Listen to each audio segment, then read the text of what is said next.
Yo, Mark Lisi nga pala ng Rapture Battle League, ingay likha, tulid salitaan, Berdeng Kahoy Rap Battle League, Rappling Rap Battle League, at syempre shoutout nga pala sa Kali 420 Clothing, 78 Worldwide, at pati ng Series Taker Clothing.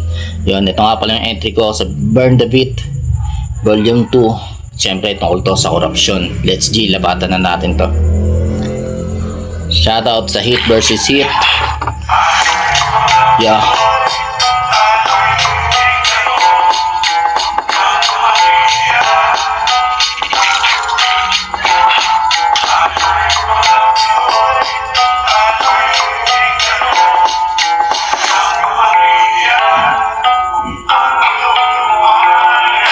Tayo yung mga Pinoy, hindi tayo kano at mas lalong hindi uto-uto sa sariling pamahalaan na puno ng katiwalian. Kaya hirap ng pagkatiwalaan, nakakawalang binubulsa ng iba sarili nating pera. Gobyerno na buhaya, pag nakulong sandan di na makalaya. Kapwa Pilipino di na daya, mga walang hiya, di na kayo nahiya. Kapal ng pagmumuka, mga mapagpanggap na deboto, nakaasa sa pawis ng Pilipino. Buhay pa tayo para na tayong Pilipino dahil sa gobyerno na mapakapi. Uhaw sa salapi, di pa mapasapi, sila dapat kakampi pero sila tuwali sa sistema na maliit. Kamurakot ng kaban ng bayan ng ganong kadali dahil nasa posisyon bago ang Pinas isang ilusyon. Dahil baluktot na administrasyon, paiba-iba ng pinuno pero tuloy pa rin sa korupsyon. Sa pagnanakaw na kulong, dapat sa inyo makulong. Di sa rehas, dapat sa ataol. Mga ulol, ba't di pa kayo masukol? Dapat baril sa ulo ang hatol. Masakol pa kayo sa asong ulol, ba't di kayo lumalaban ng parehas? Mga walang sala na sa rehas, mga kababayan ay nagtatyaga sa bahay at kaulam ang sardinas.